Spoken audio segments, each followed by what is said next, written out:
YDBT Daily. That's right, YDBT Daily coming at you.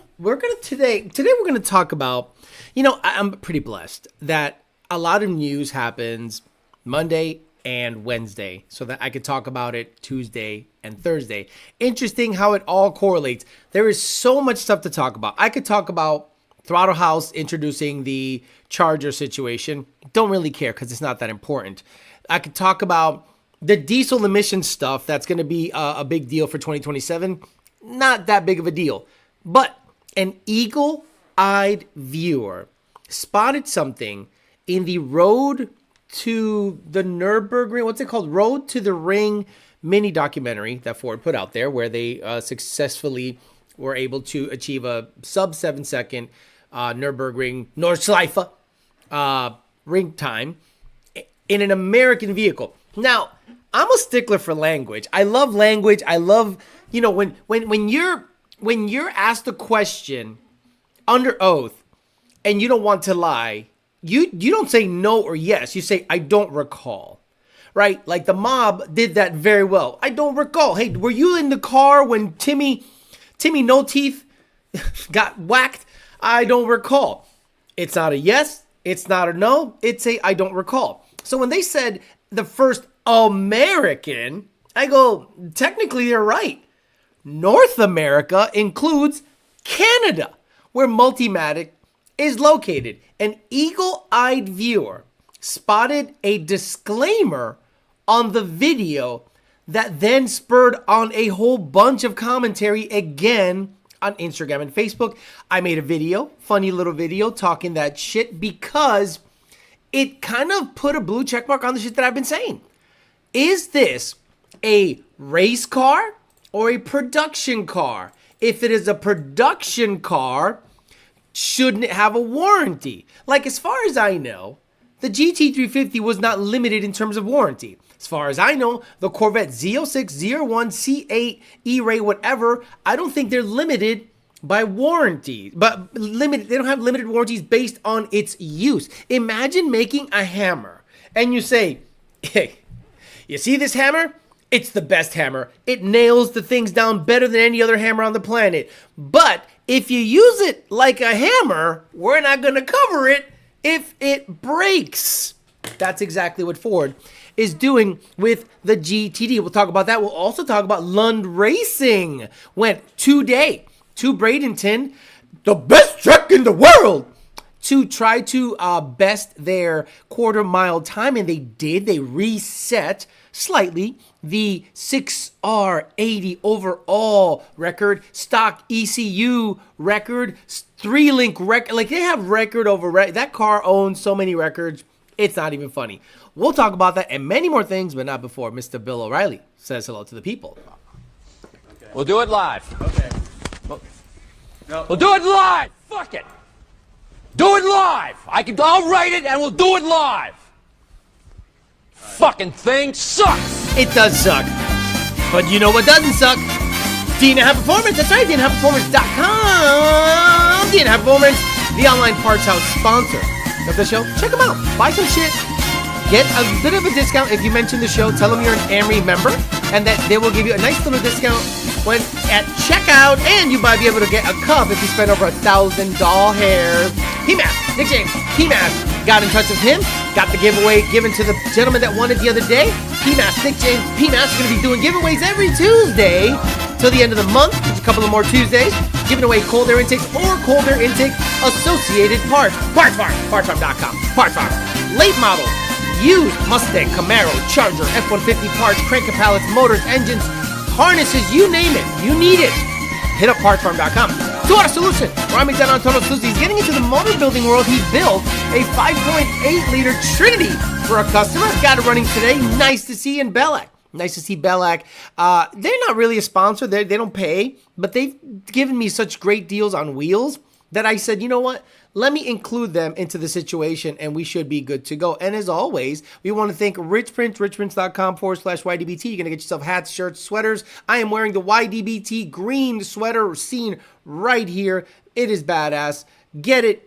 It's not cheap, but it's really warm. And, you know, got a bunch of stuff, stickers. Look at all the shirts. Look at all the I'm going to have a huge collection so I can wear all winter. I bought these two, so I'm waiting for them to come in. Hopefully they come in before I go to Lund Racing and check the guys out, because we have a Christmas party coming up the next couple of days. We have a Christmas party Saturday. We're going to hang out, go to an Italian joint, hang out, and see what's going on. Let's say hi to the people, and we'll talk about the video that I put out today and the GTD production car conversation.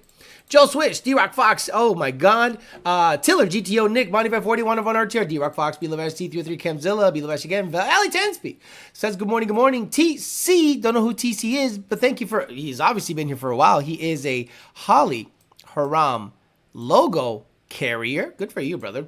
Joe Jackson, Cody Jones, Harley, Jet Sled, Haven, Zeth, Chuck was a risky, SVT mile an hour, 10-second Z06, Coyote, Kelly, Bryson, Wick, Clean 93 GT, Wesley Stewart, Andy Ali, Douchton, Nardi Mercado. Nardi Mercado is a menace. He is a fucking menace. You want to get fucked? Piss him off. Clint Stroke, Douchton, EPA in the house, El Verga, Larga. But it's a race car. I mean, production car. I mean, I don't know anymore. That's exactly the conversation I've been trying to have the whole time. You cannot go out there and say production car. Now the language has changed. American car. It's not production. It's American. So now they're changing the language. And it's 19 Coyote, slow 99. Oh my God, come on, internet. Just, not internet, browser. Miniback, Oscar, Mark Christensen, Ants, Big Guns, Grant Wimber, Dustin Garrison, Mustang, Dennis in the house. Matt Oliver, Ants, 19 Coyote, EGG, Brian Gillis, EGG again. Fairmont's Motorplay says, Te amo, papi, EGG again, says quarter brick, half a brick, whole brick. Hey, I like it. Quarter brick, half a brick, whole brick. We got hello, Cobra's 460, Bonnumber, Timmy T, 50 Stallion, Corey, Travis, Dane, Joshua, Amir, Illuminator, Will, E, and all the usual suspects. Let's get right to it. We got a lot to talk about, a lot to cover. Killshot Racing, Shipbox Fox, JL Designs, Sixuki, Grant, Costa, Zampis, Rican, 50 got a shirt from Rich Prince. The quality is on point. Glad you guys are very happy with the stuff that Rich Prince is putting out there. Danny Bill, what's up? I see you selling your car. One of the quicker NA cars out there. Low nines, no nitro. Badass shit. So, I go on Instagram and I put out this video. I'm going to play you the video. Because I'm going to play you the original. Let's do that. Let's watch the Road to the Ring.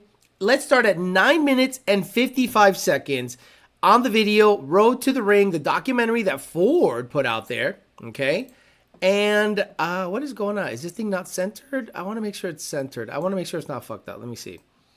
Yeah, okay, it's centered. Good. Just making sure the video's centered, because I don't want to fuck anything up. And listen, take a close look. No, it's not centered. Let me see. Oh, okay, it's a little too big. There we go. Zoop. There we go. Okay, check it out. And all I would say to all of them is thank you. And I hope you... Oh, let me turn off the closed captions. Here we go. Lay it all on the damn line. You're not a fucking bad... I dislike this guy so much. I just don't like his face. I don't like his attitude.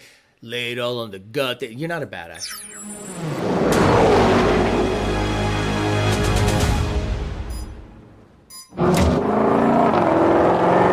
Did you see it? Did you even notice it? Let's repeat. Did you see it? Did you even notice it?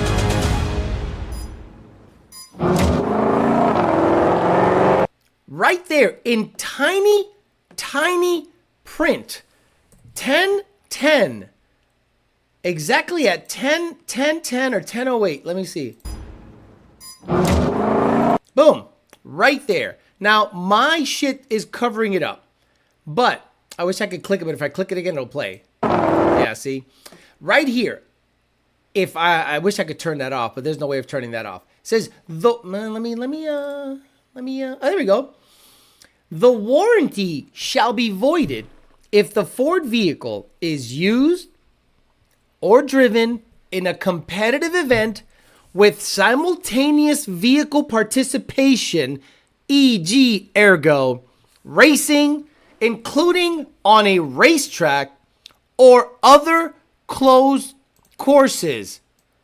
I repeat, The warranty shall be voided if the Ford vehicle is used or driven in a competitive event with simultaneous multi-vehicle participation, ergo racing, including on a racetrack or other closed course. Now, because I am a stickler for language, what does that mean?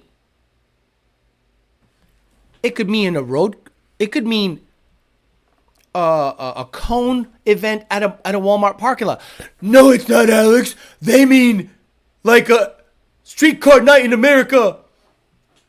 HPDE. It didn't say that. It did not say that in the language. For the dum-dums, I will reread it because you sons of bitches don't know English. The warranty shall be voided if the vehicle is used or driven in a competitive event with simultaneous multi-vehicle participation, ergo racing, including on a racetrack or other closed course. A parking lot with cones is a closed course. A drag track is a closed course. So let's say I go drag racing, multiple vehicles. Last time I checked, 2 vehicles or multiple vehicles. I go drag racing in the GTD and it goes down the track, straight line, no problem. Smoke the transmission. Are they going to cover it? If I take a GT 10R80 car with a warranty that has drag mode in it and go to the drag strip and it breaks or slips, I can go right back to the dealership and go, it's slipping the transmission. They're not gonna say, well, what happened? Well, I was drag racing. Where? No. It has a drag mode. You could say I was drag racing with a friend of mine. It has a drag mode. So it's a stock car with a stock tune. It's got a drag mode. Doesn't have a stang mode though. But if it has drag mode and it busted the transmission, I should be able to get it covered on the warranty. A $300,000 race car, if you are using it for its intended use, racing, and anything happens, they, in that disclaimer, state, not our shit.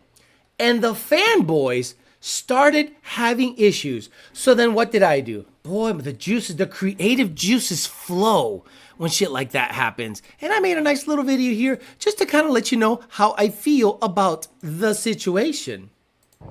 Lay it all on the damn line.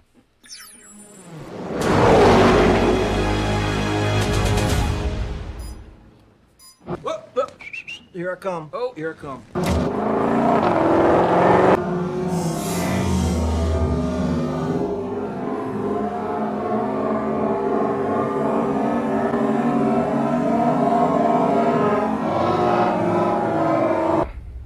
Why isn't it possible? It's just not. Why not, you stupid bastard? That's what I imagined. The guy that spent $300,000 on a car that is the most capable American car ever made, that went a sub 7 minute in the Nurburgring Nightschleife, whatever the fuck. That's what I would suspect he would say. Like, why isn't it possible? Why am I not being covered? What the fuck is happening? So then I went ahead and posted it. And you guys loved it. And it just spurred on a bunch of great conversations. Vito Puglisi says, Chevrolet warranties their stuff when it's raced. They even give you a video recorder built in that records the lap. This guy has been in on all of them. Somebody get Luigi number 2 ready for a mission. Jim Farley equals words biggest cut. And again, no mention of Multimatic, no Ford collaboration. Multimatic takes Ford credit, you can track it, HPDE style. You can track it, HPDE style all day. They're saying that when you go wheel-to-wheel racing, don't expect a warranty. And stop that. That's not what it said in the disclaimer. You are incorrect. The disclaimer was very vague, and it is vague on purpose so that people don't go out of their way and start, claiming warranties on all this stuff. So you got to understand, the lawyers get involved, and it becomes a great time with lawyer speak. So now a couple of people have actually commented the following. Since when do you get a warranty on a race car? Whoa! You said it's a production car. Yesterday, you guys were all arguing that this thing was a production car. But now, the day that I show you the claims that the warranty will be voided if you actually use it for its intended purposes, you guys say, well, it's a race car. You can't have it both ways. You can't have it both ways. If grandma had balls, she'd be grandpa. So is this a production car or is this a race car? If it's a race car, I totally understand the warranty claim. It's a race car, bro. Go racing. No warranty. Everyone gets it. But you guys are saying it's a production car. So a production car should have a warranty. So they're saying, well, it's a production car that has a warranty unless you use it for its designed purpose. As far as I know, does Porsche, because apples to apples. Sorry, not apples to apples. A car that has almost 300 less horsepower, a Porsche GT3 RS, that is 7 seconds quicker around the Nordschleife. Do they void the warranty if you take it on that fucking track? If you buy a $250,000 GT3 RS and go to the Nurburgring and use it for its intended purpose, and let's say a brake rotor fails, a wheel fails, a motor fails, and they go, what were you doing? And you're like, I was in the Nordschleife, the Nurburgring, and it blew up. Do they say, oh, I'm sorry. You're not supposed to do that. You're supposed to just drive it to Cars and Coffee. Stop the craziness. We can talk about that, but I don't think Porsche would ever do that to you. Call me crazy. Now, let's go to Facebook. John Jr. posted today at 3 hours ago. He posted, where is it? Fuck my ass. No, he didn't post that. One more test session for the Grey Goose before the end of the year to try for a 6.5 quarter and or 4.2 in the 660. Track was a little tricky today. We'll try to get the 60 to achieve without throwing a bunch of stink on the big end. You should have gone 55 pounds of boost. Fuck it. We got it down through there and one clean hit, ripped off a new personal best on just about every part of the time slip. We also reset the factory ECU record and the 6R record. 109 to the 60 with second gear 6R 4R200 hub, 3,200 pounds, a 3-link suspension. Remember, this is a 3-link, not a 4-link. With some small changes, we think we could dip further, but we're happy with a little bit of progress and no broken parts at 2,500 horsepower. Just turn up your fucking volume and listen to a 660 with a 109 on a 3-link with a factory computer.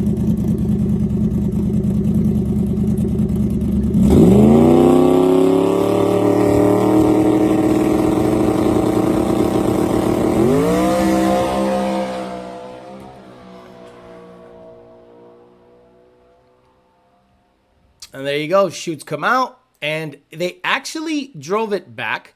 There it is. 109 60 foot, 287 to the 330, 431 in the 8th. That is serious. 170 to the 8th, 660, 212. Pretty badass at the world's greatest track. The world's greatest track. Get the fuck out of my. Anyway, they were only able to get one good lick in it, and then as expected, the track went away. Oh, it gets a little hot. You need to get it. It ain't no World Cup track. It ain't no TX2K track. Bradenton's okay, but it ain't World Cup. It ain't Texas 2K. Not even close. So shout out to them for making it happen. So we can talk about all that stuff. We can talk about the diesel stuff. We can talk about a whole bunch of stuff, but we're just going to try to stay on the GTD stuff. Is it a production car? Is it a race car? Does the warranty basically make it a race car? Interesting stuff. Did Dodge warranty their Demon? I think they did. Imagine you launch the Demon, the vehicle, at an event that drag races it. You tout the fact that it is illegal based on current NHRA laws or rules. You go out there and claim a low 9 quarter mile with it. And then the Demon 170, you claim an 8-second quarter mile with it. And then somebody goes drag racing in it, breaks it, and you deny the claim because it was drag racing. That would be crazy talk for a $170,000 or $150,000 vehicle. Now Ford, the GTD in their commercial state, if driven for its intended use, basically, ergo racing, we may void your warranty. I turned it on. Void warranty. Have a good night, says Paul Ponthieu.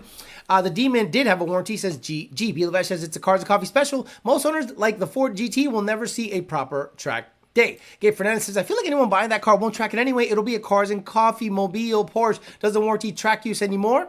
They used to, says Grant Winberg. SVT engineer, SVT mile power says Nurburgring. The car is a joke. The time it did, it isn't impressive. Porsche did 657 in 2014 with a 918 Sparter. So, Misha, the guy Misha that does basically constant laps around the Nürburgring, he's like, it's impressive for what it is, but he throws asterisks in there. It's got more horsepower than any other car. It had shifting issues, according to the documentary, but I think they did that for dramatic effect, according to him. And, you know, it was low on power, had shifting issues, and then they got up, and then supposedly Ford had tried 3 or 4 more times to beat that time, but it kept raining each time. So a lot of people are like, well, this car was done in suboptimal conditions. Even Misha said, yes, it was, but it wasn't like it was like drenched rain. It was a little wet. Certain spots were wet, but the straightaways were good, and the vast majority of the track was good. It had dew. It didn't have like puddles of rain in it. They didn't go out there with F1 rain tires. Anyway, he said the fact that it has 800 plus horsepower is kind of crazy that a 590 or so whatever horsepower NA GT3 RS is 8 seconds quicker. So he does make a very good point. And he goes, we are talking with old technology. Porsche was running those times. This is a brand new car with the latest, greatest technology. So the language has all of a sudden changed. The sycophants, the guys that suck this thing's dick, instead of saying quickest car from the U.S., now they say quickest American car. Now they start, throwing asterisk after asterisk in there. And I'm like, guys, I told you, there's going to be an issue when you put such a high price tag on a car and it barely outperforms 8-year-old records from cars that had technology from 8 years ago and that were not supercharged. They were NA. So it is an interesting wrinkle to that whole situation. Limited production. They must have broken a handful of GTDs while chasing the time, and that's why they're saying you can't race it. I smell quality control. All you have to do is this. Get in a bone stock GT500, okay? Bone stock GT500. It's emissions compliant. It's got catalytic converters, all this stuff. Do 2 wide open throttle pulls. Stock boost, 93 octane, no octane booster. As it comes from the factory, you will smell the catalytic converter being pissed off. The amount of cat protection this thing needs to be able to keep the cats cool, it's ridiculous. So that's why you have to step up to an injector or just delete the fucking cat to make sure you don't pop the fucking motor and you can make big power. But we're talking about a car that should come from the factory ready to go. Do you and I think a 7-minute flogging is going to allow the cats to live a long life? Because this car has to abide by emission standards if it's a production car. So I guarantee the car was down based on, I don't know, maybe air charge temp, maybe something with cat temp, maybe there's special stuff in the software that limits this or that. It is a very interesting thing. By the way, Steeda also released a video.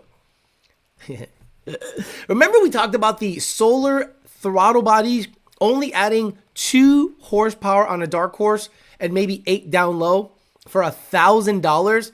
Well, they thought, let's throw this throttle body in our 2024 GT Silver Bullet. And they did. And the car threw a check engine light. It said leakage between the intake and the valve. So it saw extra airflow and it was pissed off. It didn't like it. Maybe it's a throttle angle issue. Maybe it's the bigger throttle body. But on video, they removed the throttle bodies and put on the stock throttle bodies back on the Silver Bullet. And I went, boy, I don't understand how that's kosher. I don't understand how Solar is not pissed off about that. I don't understand how Solar is like, what the fuck are you doing?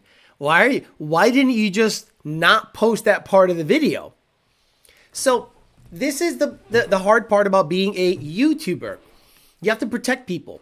And if you're in if you're in, partnership with somebody, you shouldn't go out there and make them look bad. You know what I saw the moment I saw that is this. That can be backwards traced onto Gen 3 and Gen 2. Because if in theory you do not need a tune, because Scott Boda said something incorrect. Well, this is why tuning is important, because you can get around that stuff. No, we cannot. Getting around a fail-safe condition is not tuning, and this is why I think people don't know what tuning is. Tuning assumes your car is in 100% mechanical condition, and the tuning facilitates and optimizes your 100% mechanically fit car. Injectors are injecting, throttle body is opening and closing as it should, IMRCs are opening and closing as they should, the combustion events are happening as they should, the spark plugs are happy, everything is happy. The tune optimizes an already 100% mechanically working car. If you think a tune is going to fix a fail-safing throttle body, that means that throttle body is a tune-required throttle body. That means it needs extra saucy stuff. Does Solar sell their throttle bodies as tune-required throttle bodies? If they sell their throttle bodies as tune-required throttle bodies, no problem. Give us the feed forward, effective throttle area, and the TPS slopes. Oh, that's for you to figure out. Okay, that's the problem. People think that your car fail safes with bad parts and that the tune fixes the bad parts. Now, if you're okay with a potential runaway throttle, because we say, okay, you want me to hack around it? Okay, let's hack around it. Let's just throw everything out into the weeds. By the way, if you have a runaway condition, there is no protection. Are you cool with that? Probably not. So please, make sure that your car is 100% mechanically sound before you ask for a tune. Lando Ortega says, Ford keeps a warranty, screwdriver, and brass float, stock ECU. Late to the party, but I'll check out the whole video in the AM. Much love and support. Jeremy Smith, thank you so much. I appreciate you very much. Matt Oliver, not sure about others, but that legal mumbo jumbo is crystal clear. Opting for a warranty means production car. If you opt for no warranty, then it's a race car. Owner be advised. I get it. There is no opting. It is implied that it comes with one. You cannot go into Ford and say, hey, this implied 336, let's get rid of it. Then they'll say, well, that means we have to cut the price down on the car, because it is implied that the full cost of the car implies a 336. If you say, I want to opt out of this, they say, we don't have any legal manner of getting rid of that. As a matter of fact, I can guarantee you there are laws that prevent new cars from opting out of warranties if they are sold as street-going vehicles with a VIN number. If it has a VIN number, being sold by a USA auto manufacturer, there is no opting out of anything. I think there are laws that prevent that. Any IT issue for the blower pulling for 7 minutes? That's another thing. Solar's whole shtick is no tune required. Wait, Lund can't tune my fucked up shit? Lund sucks, said Nardi Mercado. Isn't getting around the failsafe one of the bullet points of under the EPA's tampering definition? So yes, do the work around the EPA come knocking. Exactly. So if you start getting too much air going through the throttle body code, that means that part is not a no tune required part. That means you got to send that throttle body back out, test it on your own Mustang, make sure that code doesn't come up, and that you see a power gain. The problem is you're probably not going to see a power gain with a twin 90mm over a twin 85, which I have been telling you since the beginning of time. I appreciate Steeda doing that because it proves our point.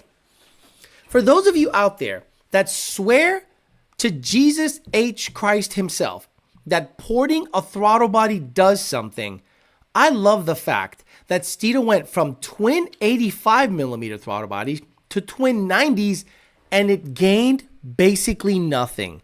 So imagine you go up 5mm per throttle body and it gained barely anything, and then in the same breath, you think porting your stock one will do something. And I swear to God, there are Mexicans everywhere that port and will tell you, hey, the proof is in the pudding, man. Hey, man, the proof is in the pudding because every single time I send it out to the customer, they say it feels better. Hey, get the fuck out of here because I'm gonna fuck you out right now, motherfucker. He tried to steal I don't know, money, man. and he's a fucking asshole. I ported That's it, what I it say. is fine. He's a fucking asshole. He don't know nothing. He tried to keep the attention for him, not for Munguia. That's right. He's a fucking asshole. I He steals ported his it. fighters. It made more That's power. what he do. It's Fucking okay. pussy. Pussy, son of a bitch. Motherfucker. All right. You want, I'm here for you too, motherfucker. See? Even Canelo agrees that porting a stock throttle body is no good. Just got here. Jim Farley being gay again? No. Jim Farley is doing his best to keep his job. This is such a double standard. Showcasing the car Nurburgring's time as a testament to its capabilities, then discouraging buyers from using it in similar environments creates a disconnect. Nobody is talking about this. Now, I'm not one to toot my own horn, but who else is talking about this in a digestible fashion? Alex, you hate Ford so much. Yeah, because they do stupid shit like this. Because they lock your tuning on your 24 Mustang. Because they try to put the Lightning up against Tesla. They have done nothing but misstep after misstep after misstep. And you guys want me to suck their dick. And I'm not going to suck their dick. Now, when they start doing good, you praise them. When they fuck up, you criticize them. I am not a sycophant. I'm not under their thumb. And I am certainly not getting a $50,000 check a year to suck their dick. Because it requires $150,000 a year to suck their dick. And that's not happening. So, I say I'm doing you guys a favor by having this pointed out to me. And I put it out there in a very digestible fashion that can get spread like wildfire. People get up on game as to what's happening out there. But no, they're like, Alex, you're just a hater. I'm a hater by trying to warn you that a $300,000 car cannot be used for its intended purpose? Shut the fuck up. Theo, the Grey Goose is nastier than two monkeys making their own banana split, drizzled in Coke after drinking a 6 of Red Bull and Pop Rocks. Boy, that took too long. Yeah, emission systems warranty can opt out 80,000 miles by can't opt. Yeah, mega no 43. Yeah, emission systems warranty can't opt out 80,000 miles by law. I thought the GTD wasn't going to have a VIN. I think it's going to have a VIN. The one that supposedly doesn't have a VIN is the Code Red from, well, it has a VIN because it comes from Ford with a body in white situation. Goes to Shelby. Shelby brings it to Fat House. Fat House throws a motor in it. Then it goes, gets the ugliest wide body kit I've ever seen in my fucking life on a Mustang. And they charge you $100 plus $200,000. Did that GTD set the records with catalytic converters? STD Performer says, and this is why I hope everyone watching likes carbs. Get those rejetting and cap twisting skills ready. Guys, you guys think the future of tuning is stock computers? It's Motec, it's Fuel Tech, it's Holley, it's Haltech, it's Megasquirt. It's the future. Because the government is making the manufacturers lock everything down. This year is the first year of super lockdown. Next year, dual processor, whatever the fuck. So we are in 2024. The Mustang was introduced summer of 2023. The S650 Mustang was introduced summer of 2023. We are a year and a half out. No tuning except from the ones that get the kiss, which you and I both know leaves a lot to be desired. So imagine the dual processor situation. I can't imagine that's going to be tunable. So I'll be buying Fox bodies and tuning Megasquirt shit and bringing you guys content. They couldn't even bother to blow the TRX out of the water with the Raptor R. Ian Ott says, Alex, before some jamoke bought it off me, I almost donated my BBK 85mm throttle body to the Donnie build. I wish I could give you a back-to-back, but the problem is I need to be like on a hub dyno, set up a fucking hub dyno to make 0 horsepower. And then the problem is this, right? Optics. If I go to the Power by the Hour dyno, they're a third party. They're not affiliated. It doesn't matter. I can go there and say this Roush intake made good power, hood closed and made shit power, hood open and made great power, blah, blah, blah, blah. So then it looks independent. If I go to Lund Racing, slap on an 85 millimeter throttle body from BBK and run it up and it makes 0 horsepower and I put it out, it implicates a lot of people. It implicates people I don't want implicated. I don't want the Lunds getting that kind of smoke because I'm at their facility. So there's no reason to do that, but that would be the only way that would show some kind of a difference. A throttle commander on the stock tune will feel faster than a ported throttle body, rather race at MIR than in Florida. I agree. That track, whatever. See, the problem is this. In the wintertime, that track has the most eyes on it. Snowbirds, World Series of Pro Mod, maybe a couple other things. But the moment it gets above 80 degrees, you might as well not even go to that track. It's due. It's not going to hook good. It's not. So you go to MIR, you go to the House of Hook, you go to anywhere else, right? So a lot of people have this false sense of security that this track is Billy Badass, and I'm like, it's a normal track. The problem is you are in Florida. When Palm Beach International Racer was here, that bitch was bad in the wintertime. I mean, they used to come down here before the Winter Nationals, and they used to test at PBIR. And that bitch was bad in the winter. In the summertime, it was too hot. There's dew everywhere. There's nothing you can do. So you Northeast guys, believe it or not, your season is longer. You can go from spring all the way through summer and late fall, early winter. Florida, there is no fall. It's summer, it's a little cooler, then it's summer again. And during that it's a little cooler time is when everybody goes racing here, which is now. If it's a 10 or 80, you're a non-driver motherfucker. Did you receive your suspension parts for Donnie? Good update on that. The Maximum Motorsports control arms and relocation brackets are not going to be done until late January. Late January. So what I'm going to do is this. I'm going to get a set of a drag pack on it and keep the suspension as is until that stuff shows up. So I can get you content on it. So I'm going to get a sway bar relocation kit, get the 15s on there, get the front skinnies on there, go back out there and see if I can get into the mid 11s. Because at that power level, I don't think suspension matters all that much. But I am going to see if Senior has a drive shaft. If Senior has a carbon fiber or an aluminum drive shaft handy for an S197, I'll put it on just so that we can get rid of some of the rotating mass on it. We're gonna get lighter wheels, drive shaft, and then we'll see if we can get 11.7, 11.6 out of it. It has been chilly down here, and I'm so sad that I'm not able to go out there and get some times. And then I have to get it to a track because I'm at that point, I think, where I am not going to be able to hook on the street at all. Nardi Mikado says, it's almost like the GTD. The only reason the GTD ran at the Nurburgring is to justify its supercar price. Saw a video of a door course with E30 tune getting meek milled by a Beamer. Make sure I tagged my buddy Dustin. Who's Dustin? There's literally a pitbull fighting ring up upstairs. Here's a thought, says Garage Bull Coyote, who is a Steve Schleckenberg.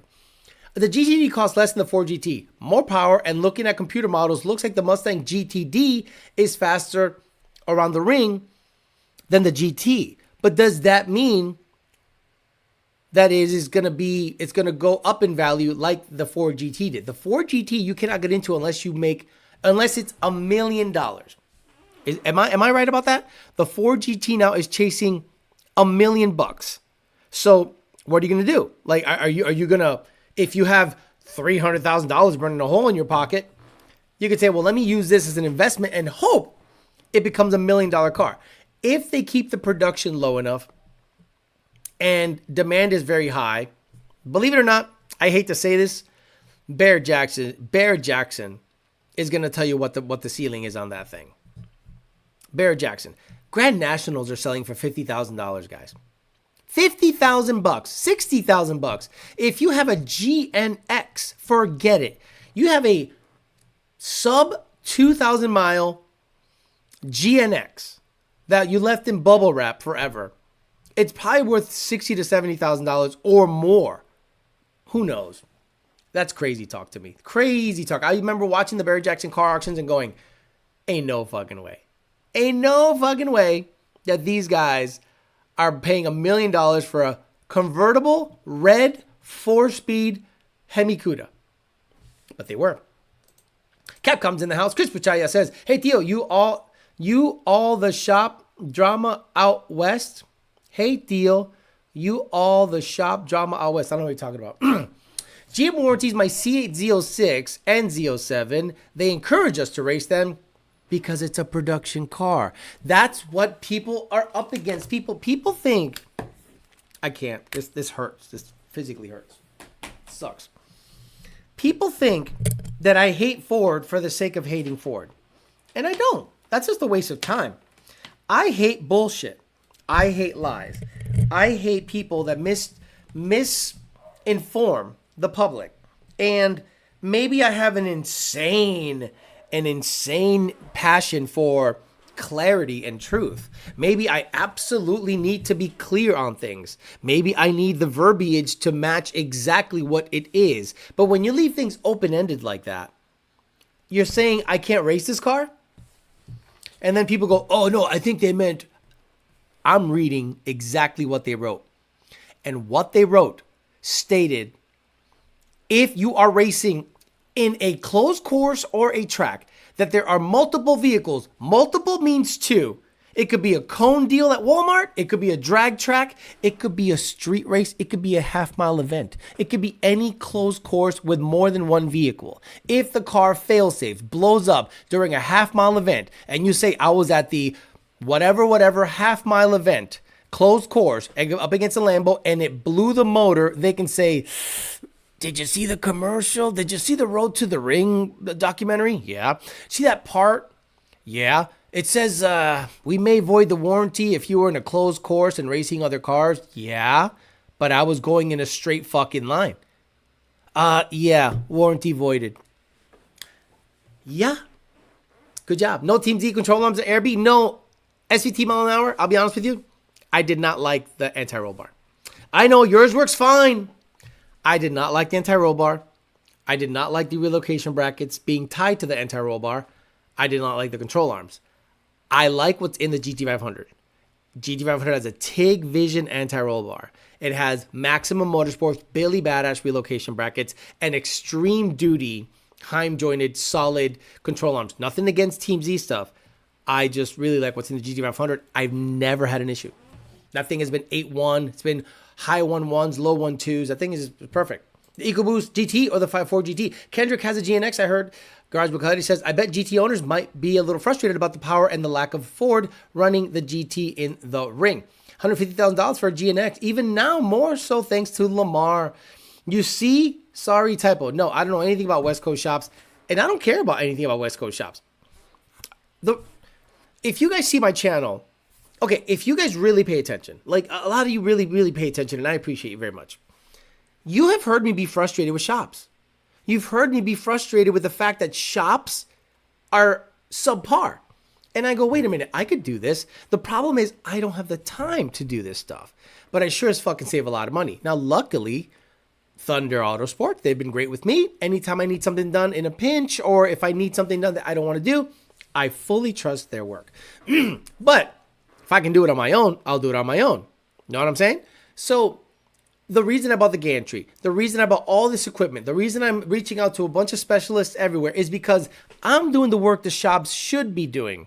So if you guys are dropping off a car somewhere, hoping that they build you a Billy Badass car, I know, based on experience, that if I want to take the Fairmont to the next level, meaning a solid 7-second drag and drive car, that would be the intent.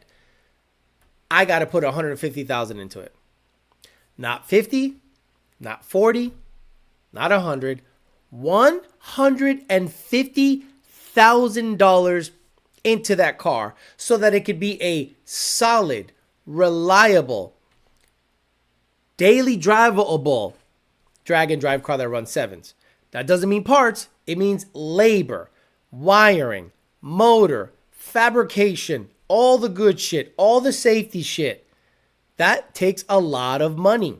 If you were to tell Senior how expensive was your build, he'd tell you $300,000 all day. So a lot of shops say, I could do this for 50.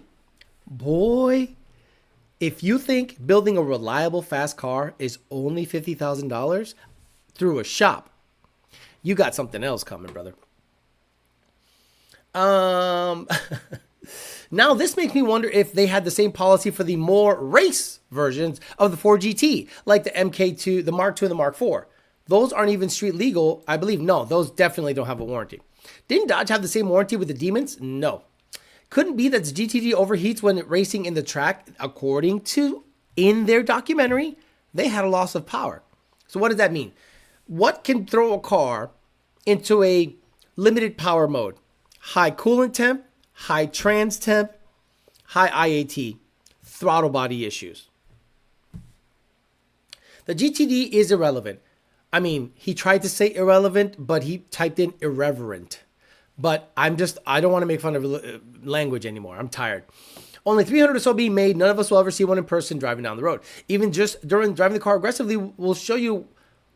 Take it in for a warranty repair. I work for Mercedes. When cars come in, I can look at every sensor value of the check engine light. But Alex, is Lund developing an FCAM Ghost tune with a low idle so I can sound just like a silver fox body?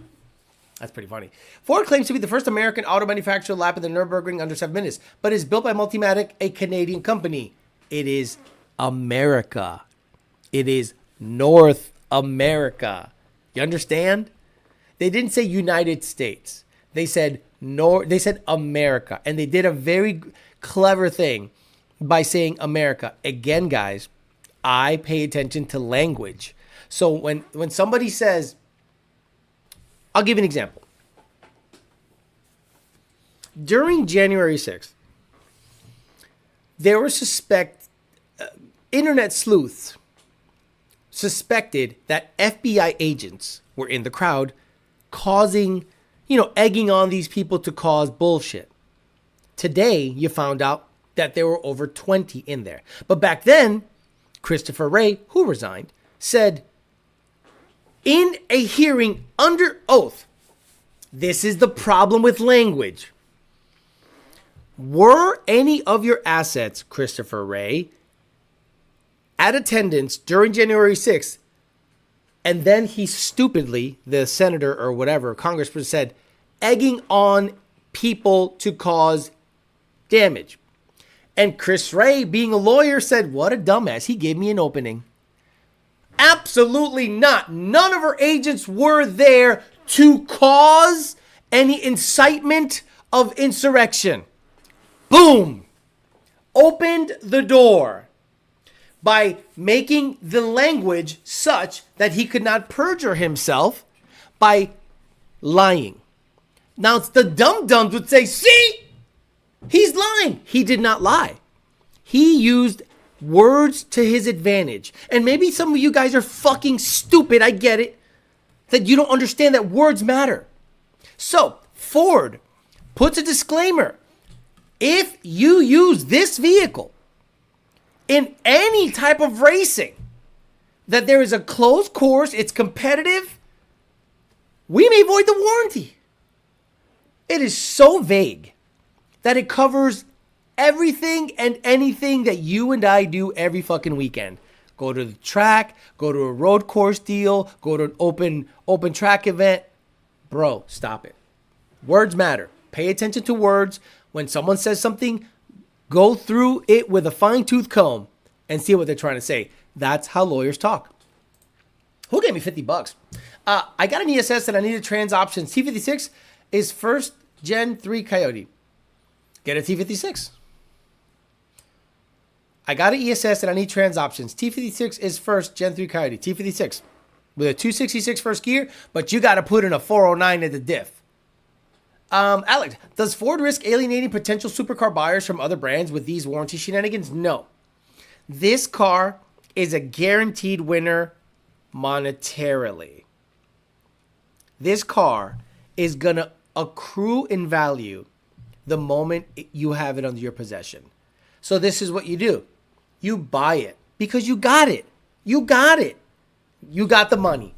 You need to spend, your accountant is like, bro, you got to spend another $500,000 a year, $500,000. If not, 300 of it is going to go to the tax man. And you go, fuck, I'll just buy a GTD. Buy that bitch cash. Fuck it. Shh, buys it cash. drives it a little bit, goes a couple of cars and coffees, puts 10 miles on it, keeps all the stickers in it, puts it in a temperature-controlled garage. 1 year later, he goes, let me see what the market is like. Puts his finger up in the air and he goes, oh shit, the market is at 500. Look at GT3 RSs. If you were lucky enough to get a GT3 RS at MSRP, you could have doubled your money in a year. Doubled your money in a year. So the supercar market, I'm going to blow your guys' mind, are not racers. Sometimes they race. But the racers, like the hardcore racers, they're poor. Right? They have a passion for racing. These people that are rich, it's about their money first. And they just happen to race.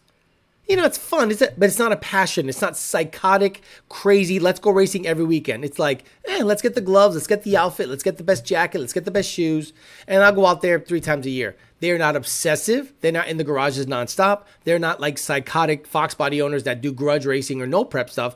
Those are psychotic racers. These people are business people first. This car will sell because it will go up in value immediately. It is a investment. It is not a passion for cars car. It had all the heat in the motor. Hit up Ultimate Header today at PRI. Good guys, super nice product in person. I'm telling you, the guys at Ultimate Header are good people, the best people. The Viper ACR had a warranty, right? I think so. Irreverent did hit the bear. Did it hit the bear? They should have called you guys.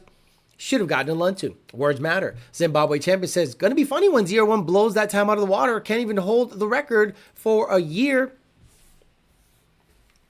I'm gonna be bitterly happy if the 0-1 beats it, and it's got to beat it by a lot. Hey, Chevy, you guys got a huge... You know what I'm blown away by? That Chevy hasn't tried to co-opt me into their shit. Like, you see I'm teeter-tottering, right? But the problem is I'm not a big Chevy fan. I still think your products are kind of shit. Because the goddamn Coyote with boost fucks you up in everything. In everything. Anyway, the Corvette ZR1 version, pre-Zora, is probably going to be sub 7 minute also. But it has to be so far under that, it has to beat the Porsche. Because an NA car, a little NA car, still holds a certain air of like dominance over these cars. You need 800 horsepower to beat a little NA Porsche? Yes.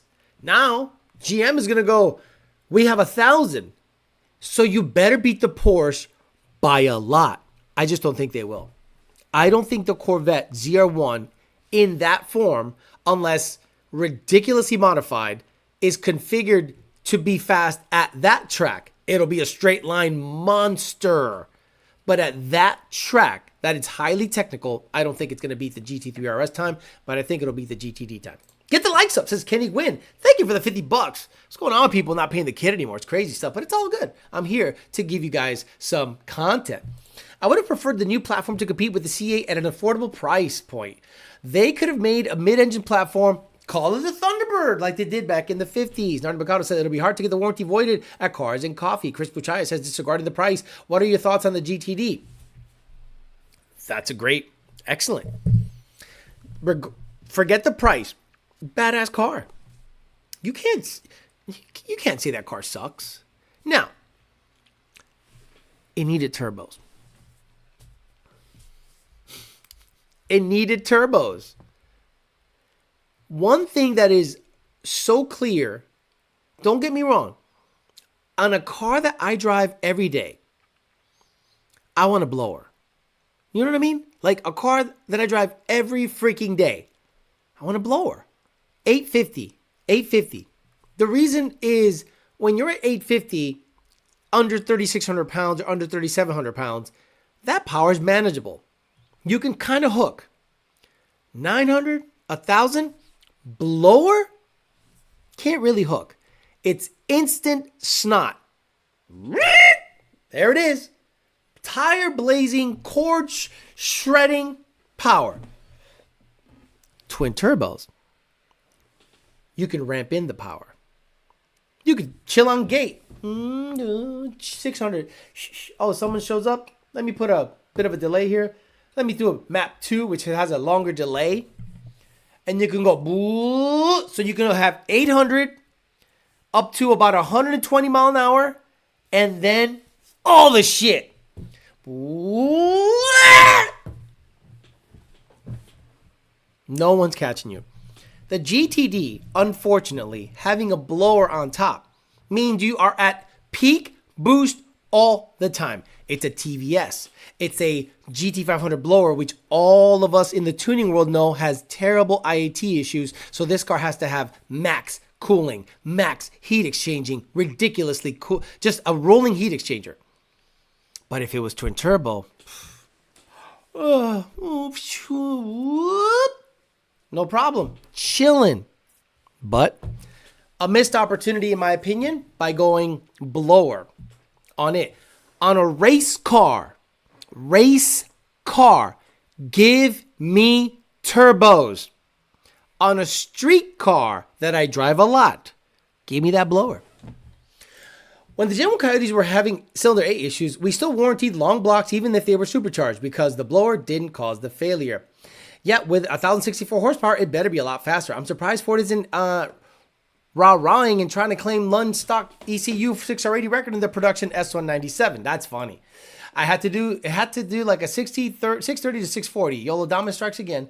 C8 233 mile an hour top speed. Hello, dropping a like. Technically competing in a car show would void your warranty. Hey, Michael, excellent point. If you read, let me look it up. Let me pull it up. See, I want to pull it up so you guys can actually read it. Okay. Let's pull it up. Here. Okay. Let's read this together because we really need reading comprehension here. You guys really need to see what's happening here. Let's go word by word. The warranty shall be voided if the Ford vehicle is used. Oh, go. Used. Guys, words matter. If the Ford vehicle is used or driven in a competitive event, a car show is a competitive event with simultaneous multi-vehicle participation, ergo racing or including on a racetrack or other closed course. This motherfucker could be at Cars and Coffee, competing against other supercars. You go to start it, it goes.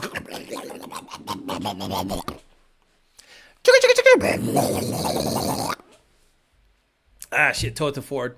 Tell me what happened when you were experiencing these issues. Well, I was at Cars and Coffee. Whoa. Was it on a street? No, it was a parking lot. A closed course? Technically, yeah. What were you doing with it? Well, I went to get the tacos at the taco truck. Taco truck? I don't know. That sounds like another vehicle. Did the taco truck have wheels? Well, yeah, it was a taco truck. Oh, shit. Well, tell me more. Well, I was in a car show. I'm sorry, what? A car show? So you were competing in a closed course parking lot with a taco truck present. Your Honor, warranty voided.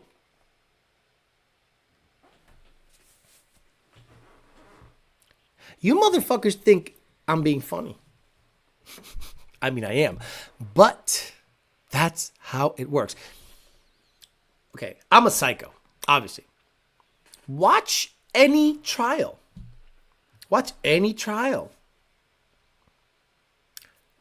The answer is already known by the person asking it.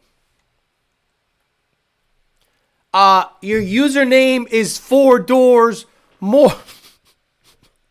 Wait. Where is it? Last V8 deleter, Wexer, Shitsters, sponsor, Lightning, Abortion, Beacho, Price is Right, Showcase, Not One, Go Fuck Yourself, Stun. I'm gonna be here all day. I don't care. Your username is 4 doors more horrors on TikTok. So maybe the guy was gonna be like, maybe he's gonna say no, bro. I gotta find it. Fuck it. Let me see. Heavy Duty, Alpaca, We Suck, Jelly Beans, Man Screams, Canelo, Mike Tyson, Beep, Chew Gum, Taco, 80s Dick, Diarrhea, Not That Guy, Too High Power, To This Day, Mexican Dick, Deleter, 4, here you go. Your username on TikTok was 4 doors more whores? Yes. You were at a car show at a closed course next to a taco truck competing for trophies? Your username on TikTok was 4 doors more whores? Yes. Yes. Your Honor, I rest my case. The commercial and the literature in the warranty explicitly states that if this car does anything but sit in your fucking garage, the warranty is voided. Alex, you're taking it to extreme. That disclaimer was so fucking vague that I would be up in arms about it. I would want literature from Ford themselves, Multimatic, that would state exactly what's covered and what's not covered. This time a year ago, you told me to put my head down and grind due to an unfortunate thing that happened in my life. Now I'm making $150,000 a year at 22 years old. You helped me more than you know. Thank you, Theo. Kenneth, Gwyn, if you're being serious, I appreciate you very much. I know that we go out here and talk all this shit, but one thing I try to tell the people out there is there are no victims. Nobody's a fucking victim. And nobody cares that you're a fucking victim. Shut the fuck up and get after it. Shut up, lock in, put your fucking head down, get off of social media. Oh, you're fat? Go work out. Your girlfriend dumped you? Who cares? So I try to give you the man version. Oh man, we got you. Fuck you. Get to work. Get to work. Because when you're 18 to fucking 32, you can survive off of a Red Bull and a honey bun from the fucking 7-Eleven all day. You are built to go to work. So get your money then. I got a late start, but I'm making up for lost time. Thank you so much, Kenneth. Shout out to you. And if this is a true story, congratulations. You're making damn near what I'm making. I'm making probably triple that, but I'm kidding.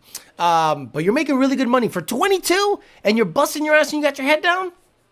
Shout out to you. This show is just bullshit. It doesn't inspire people. Love you. Love you, Kenneth Gwyn. I appreciate you. Capcom Racing.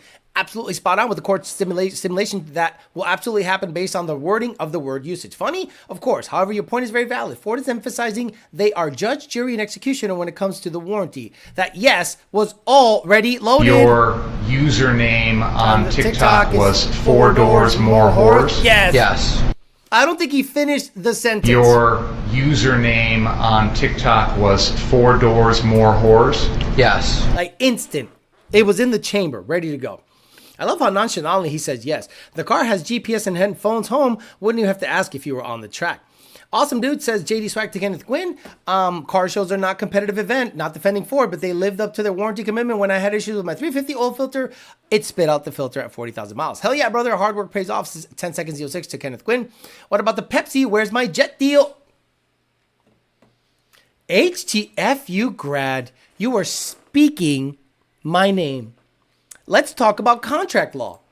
So the Pepsi, where's my jet fiasco. Okay, let's read it. Okay, this is good. The AI on Google is actually pretty damn good. For those of you that are not aware, of the Pepsi Where's My Jet fiasco. The Pepsi Where's My Jet fiasco was a corporate lawsuit that began in 1996 when PepsiCo ran a promotional campaign that offered a Harrier jet to customers that earned 7 million Pepsi points. Pepsi jet commercial.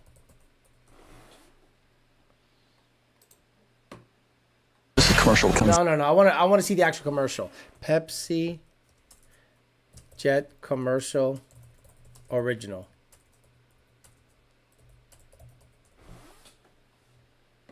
Here it is. Listen up, guys. 43 seconds.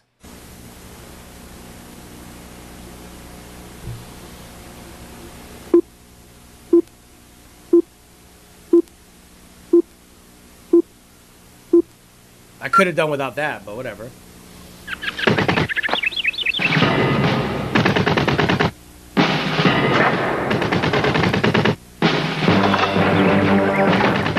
Introducing the new Pepsi Stuff Catalog.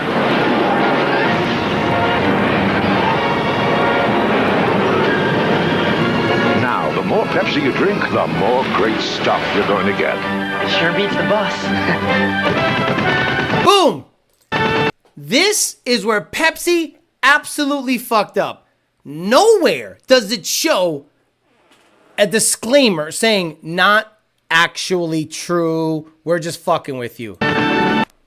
Right there. No disclaimer. 7 million points. If you get 7 million Pepsi points, you get a Harrier jet. So, the campaign, PepsiCo 1996 campaign, offered customers the chance to earn Pepsi points for physical items, including sunglasses, leather jackets, and a Harrier jet. The commercial showed the main character flying to school in a jet, which was valued at $37.4 million at the time. The lawsuit. John Leonard, a 21-year-old business college student, sued PepsiCo for breach of contract, fraud, and misleading advertising. Leonard argued that he took the commercial seriously and believed the offer was genuine. PepsiCo initially rejected Leonard's offer, citing the humorous nature of the commercial. The ruling in 1999.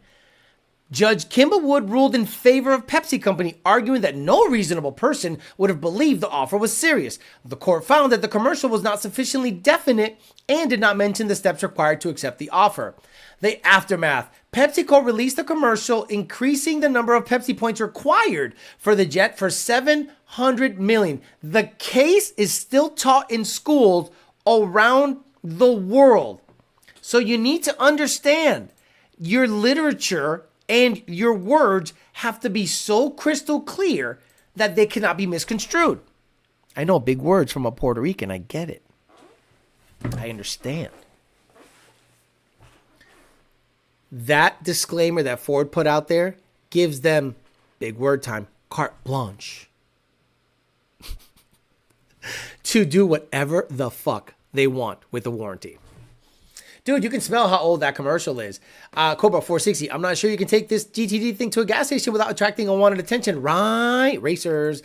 Remember Blue Pepsi? Remember Clear Pepsi? Nardi Mercado? Remember Pepsi Clear? Nowadays, everything is made into commercial. Disclaimer, thanks a lot, Pepsi. Reminds me of Semi-Pro, where the old guy made a half-court shot. Jackie Moon gave the guy the big, fake, uncashable check. Same thing happened with a woman offering a contest offering a Toyota. When the girl won, they gave her a Toy Yoda from Star Wars. She sued and they had to give her a Toyota. Let's see if I can bring that up. Toyota giveaway fiasco. Giveaway fiasco. Toyota. Bored Panda 2019. Jody Berry expected a brand new Toyota. This became a law show. A brand new Toyota after winning a contest, but was presented with a toy Yoda instead. In 2001, unsurprisingly, the woman knocked it out of the park with the sales and ended up winning a contest selling the most beer in a month. However, when she was blindfolded and led into the parking lot outside of the restaurant, Barry was in for a surprise. Instead of a long-awaited car, she got a small package with a toy Yoda inside. The woman was understandably furious and not only ended up quitting the restaurant, but also suing them. Even if the manager at Hooters claimed it was only an April Fool's joke, a year later, Barry and the Gulf Coast Wings Incorporated, owner of the restaurant, ended up with a settlement at court. Woo! Oh, you gotta love it. You gotta love it. Words matter. See, you guys might think I'm overreacting. You guys think I'm reaching. I am telling you, when it comes to law, literature, and words, you have to be fucking careful what you put out there because people can hold you to it, especially when you're dealing with big money like the GTD. Damn, that chick looks like Yoda. Red Bull gives you wings. Pepsi Blue was good, Alex. Bro, it sounds terrible. The dye. I can't imagine the dye being good for you. Leave it a like and I'll listen at work later. Smoke beep. Smoke beep. Smoke beep all day. Let's go. I remember Michael Jackson, Jerry Curls catching on fire during a Pepsi commercial. Boy still has that glove on in the ambulance. I think although both the GTD and the GT are manufactured by Multimatic, the GTD doesn't feel like a production car like the GT does. Excuse me for not having access to either vehicle. Bro, this is an amazing show, Theo. I love it. She worked at Hooters. Right. Did she have tits? Let me see. Let me see her rack. See her rack. She got no tits, bro. She got nothing. No tiene ni teta, brother. You got fired because you got no rack. Look at that. You worked at Hooters looking like that? Mira, abochornate. Abochornate, brother. Coño. Fuck. Crazy stuff. Is taking a GTD to the gas station considered a closed course with multiple cars? Every single show with Papi Alex is fucking amazing. all that head she gave out in the back parking lot for a toy Yoda. The car is not even out. And they tried suing it. Fafo. I appreciate people that know how to use words to their advantage. And I'm a big fan. I'm a big fan of orders. Like when you listen to Elon Musk speak, he stops and like really like puts his hands like this and he's like, and while he stutters a little bit, it's because so many words are trying to come out at the same time that, you know, the bottleneck is at the mouth. Hey, yo. So eventually, when the words come out, they're very well structured. He's not verbose. Verbose is Jordan Peterson. Excuse me, Jordan Peterson. Jordan Peterson is verbose. He says long, stupid words that can be condensed into normal speak so the layman can understand. Elon Musk speaks in a way that makes me go, this son of a bitch has it right. Kenneth Gwyn, my God. Thank you. You've given me $200 today. So, hey, the floor is yours, my man. Let me see. What do you got going on here? Let me see. Okay. He says, you may not remember, but my fiance passed away a year ago. She was a big supporter of yours. And we would watch your show together. She loved your channel as much as I do. Not trying to bring the channel vibe down. Fuck all the Amory haters. Bro, did you email me? Oh, man, I got to look at my emails. Kenneth Gwyn. Let me see. Bro, like, I appreciate that very much. And I hope you don't get mad if I don't remember specifically. But if I helped you in any way, let me see. Kenneth Gwyn. Kenneth Gwyn? No, I don't see any Kenneth Gwyn here. No Kenneth Gwyn. But unless you hit me up somewhere else. No, I don't have any Kenneth Gwyn here. Yeah, I just wanted to see if you actually, emailed me the story so I could say it, because a lot of shit happens to us. Like, look, I've been in and out of relationships. There was a point in time. Remember what this room used to look like? Every OG, stand up. Every Holly Haram guy. Remember what this room used to look like when I first started? There was a bicycle here. And that's it. Then there was a couch. Then there was snacks on the couch. Then we got, then we dressed it up a little bit. And it's an indication of my hustle. I know, I get it. You guys think it's stupid. You got this room, for however stupid you might think it is, represents the amount of work I've put into, not only my life, but the channel in the last 5 years. And you see the cars? I'm the only motherfucker working on these things. It's just me. Nobody else. Dolo.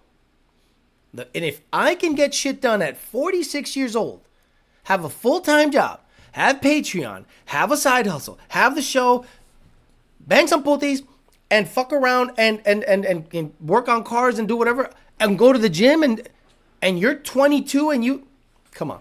So my advice is going to be very straightforward to people like that. I'm going to say, shut the fuck up, get after it. His fiance passed away. He was feeling down and out. And I said, you got to get your head out of your ass, brother. I'm sure that's what I said, because that's what I would say to everybody. You got to get your head out of your ass, brother. She was a cook, says Whipple50. I'd be her gotcha. You should print out pictures of yourself and sign them all, give away, sign photos. No, that's like weird. Keep grinding, bro, says Harley to Kenneth. Ignacio says, yep, Amory all day, brother. We are bored. You're amazing, brother. Keep your head up and don't let anyone ruin it for you, brother, says Cobra460 to Kenneth Gwyn. I had nothing in the back. Nothing. And you know what that represented, Whipple50? What I actually had. I was just out of a relationship, fresh out of the relationship, had no money, no fucking money. I had negative money. And I said, well, no one's gonna give me money, so I have to go out there and fucking get it. Yeah, a lot of people got left in the dust, but fuck it. It's a me thing. It was TDC, got it. Oh, it was on TDC. Well, I looked up the email and I didn't see it in the email, so okay. I was involved in more than a couple of contract negotiations and warranty lawsuits for Pratt & Whitney and Komatsu with heavy equipment. Ford wording is unclear and would depend on the judge to define what the comp event is. Nothing but the bike in the back. VMSs on the couch with the... I still got the VMSs. I still got the VMSs. Them VMSs is going to be around for a long time. And poverty-ass pieces of shit.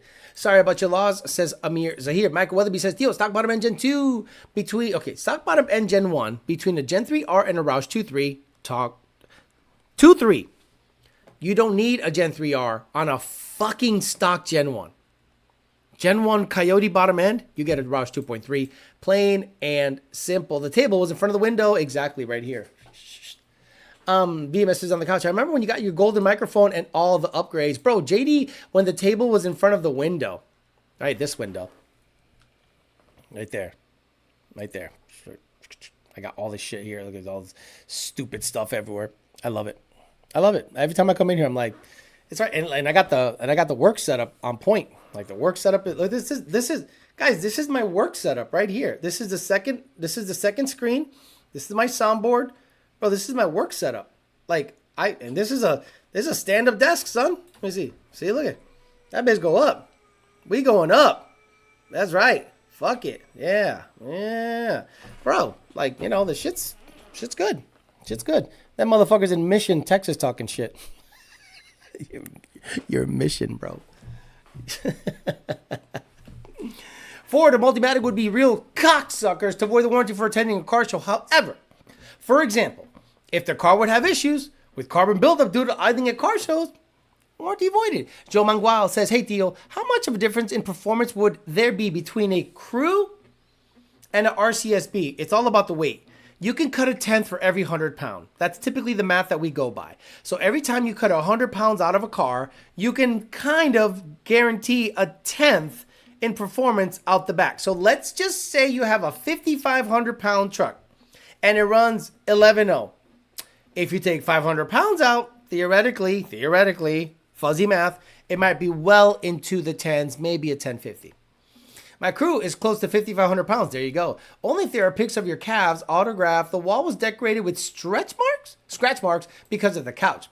Hope all is well. I've been setting up my true return fuel system with VMP rails so I can get back on the 85. The PBH clock was a staple too. Yes, the PBH clock has always been there. It was a chat during the TDC live stream. Gotcha. What happened to the little dog? Tony's chilling.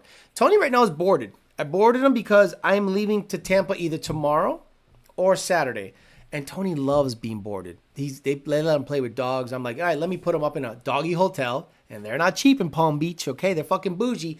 So I'm like, all right, buddy, you're going to stay there for 3 days. Have fun. I got to get a bunch of shit rounded up around here. I can't fuck with him. And then I'll pick him up Sunday morning after the show. All the homies hate Mission. 01 update. I already had one last week.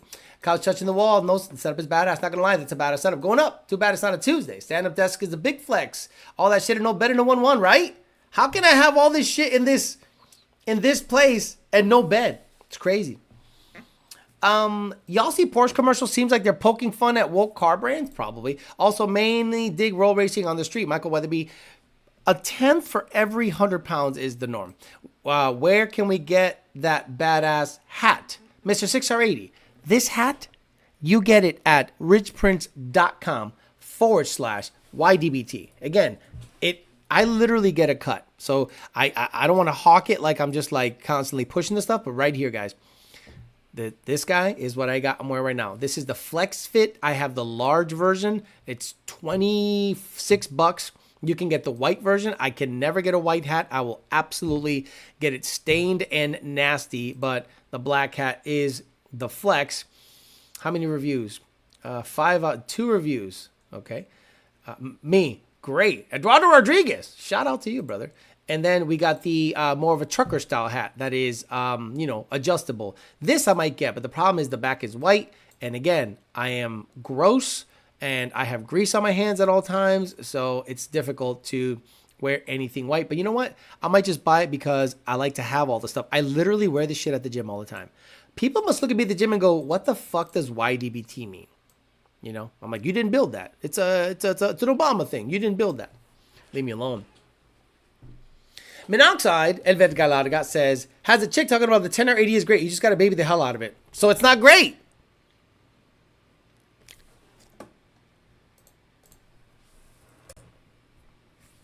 Hold, please. Hold, please. She says, if you don't know anything about if the 10R80 doesn't last and you use the trans brake, I'm sorry, we're talking fast cars. We're talking turbo cars. What, are you going to foot brake a turbo car? Is that what we're talking about now? We're going to foot brake a turbo car? That's what we're talking about now?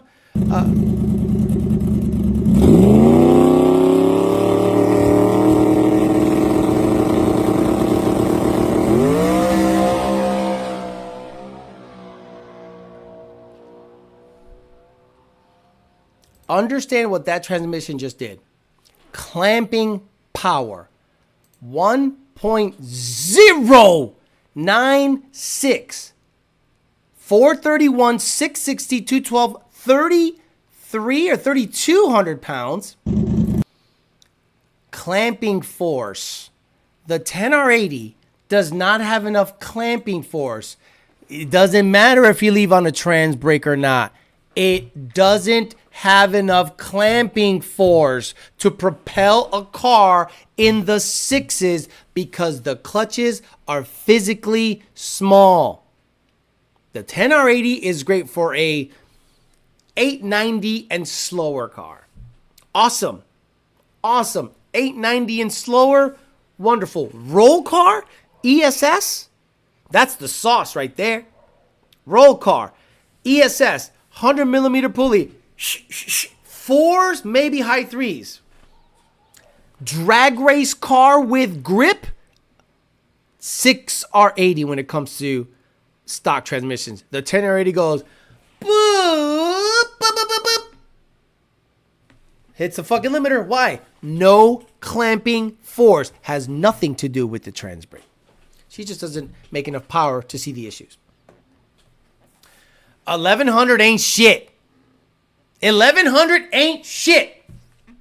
When we're talking racing, we're talking 1500 and up. Like Billy Badass stuff. 1100 ain't shit. Hey, Theo, is it possible to tune a Gen 3 Coyote and make it flex fuel? Nope.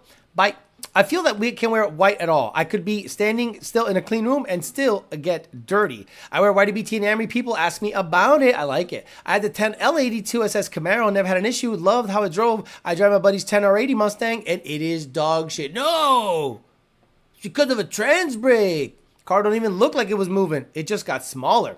Grey Goose suspension is all wrong, bro. Should be shoving all the tire in the wheel well. A 3-link. If that thing had a 4-link, like a proper 4-link, whew, oh my lord. Oh my lord. Be dumb. Never seen a spaceship until you show that Grey Goose video. Senior's got it. And Senior built that. Obviously, Ryan Eckhart built the turbo kit. FFRE built the motor. All under Senior's direction. Black something, I forget. Blacklist or something like that. Did the chassis work on the rear end. 1320 Fab did the cage and all the other stuff. Junior tunes it, Senior drives it, Senior wires it. It's badass. The Grey Goose pass equals your short on clamping force between the 6R and the 10R. Remember, Jake said this and the Donnie Trans teardown. Correct. Jake said the biggest difference between the 6R80 and the 10R80 is the clamping force of the 6R80 breaks the hard parts. The 10R80 doesn't break any hard parts because it doesn't have enough clamping force. I personally hate the 10R80. I don't like it. I think it's whack shit. What's the difference in 10R80 and 10L80? There's a L and an R between them. The Grey Goose looks like it rolls down the track on its tippy toes. Exactly. It separates super nice. I mean, that you want to talk about dialing in a transmission. Dialing in a suspension. Look at the back. It squats initially, and then it separates in a very uniform way, and that's just a lot of time. Just a lot of time.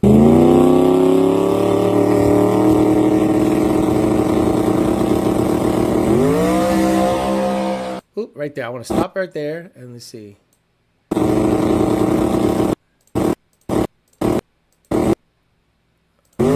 Okay.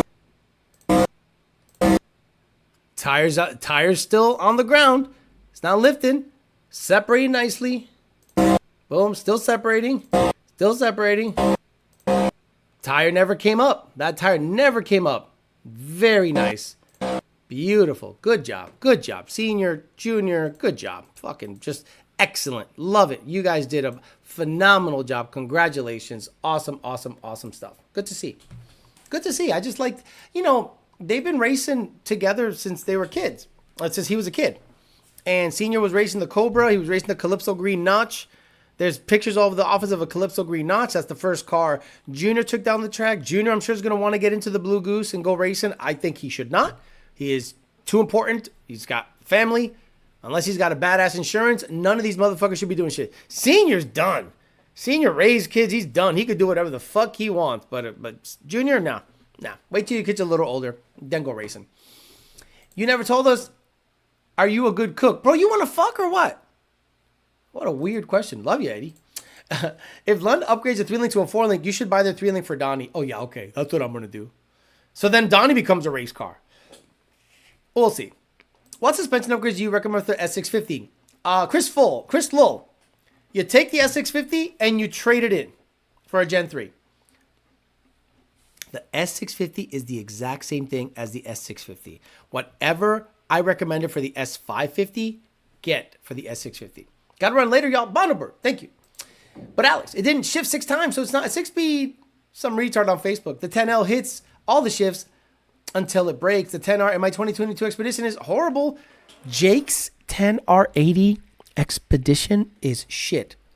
No trans brake. My 10R80 and the F-150 was shit. No trans brake. But you don't know about tuning. Apaciguate. Not many more people on this fucking earth has seen more 10R80 shit than collectively than the people at Lund. How many sandbags in that thing? S650's ass. So badass, father and son, so cool. No sandbag, just boxes. Playtex, lift, and separates. I'm done. What would you say is the least favorite generation of Mustang? 1974 to 1978. The Mustang 2. Followed by a close second by the long-ass Mach 1s of the early 70s. Holy shit, they were awful. Senior loves them. I think they're the 1971 to 1973 Mach 1s. I mean, the nose never ends. It's just the longest motherfucker ever. Look at this fucking thing. Senior loves these. Senior thinks these are the baddest motherfuckers ever made. I think they're fucking trash. Look at this fucking thing, bro. And then you got the 1974 Starman cars. 1974 Starman Mustang. Yep, Starman, the movie. Jenny, when he revives that deer with the balls. Remember when he revived the deer with the balls? Jenny. This looks better. Yeah, Jenny. Cobra 2. Bro, the American racing 10-hole shits, bro. Look at this. Man, Senior sees that. He's like, oh, look at that. Bro, that's the worst Mustang ever made. But one day it'll come back because it's so weird looking. Same as 90s cars. 90s cars are so weird. We now see them and go, badass shit. All right, guys, I'm out of here. Thank you very much for hanging out with me today. Today we talked about how language matters. And we talked about the fact that Ford put a disclaimer in their GTD Road to the Ring video that led a lot of people to believe that this thing doesn't have a warranty if you actually go racing in it as shown in the video.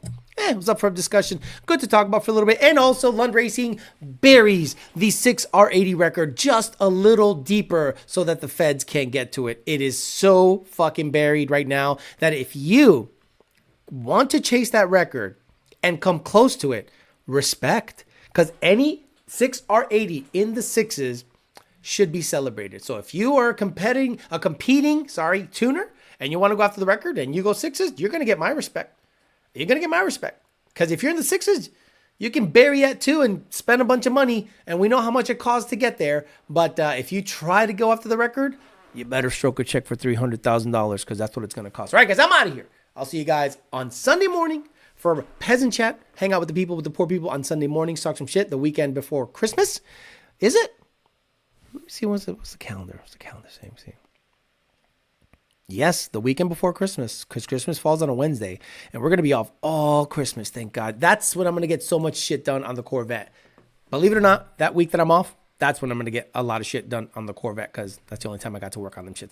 Have a good night. I'll see you guys on Sunday. See ya.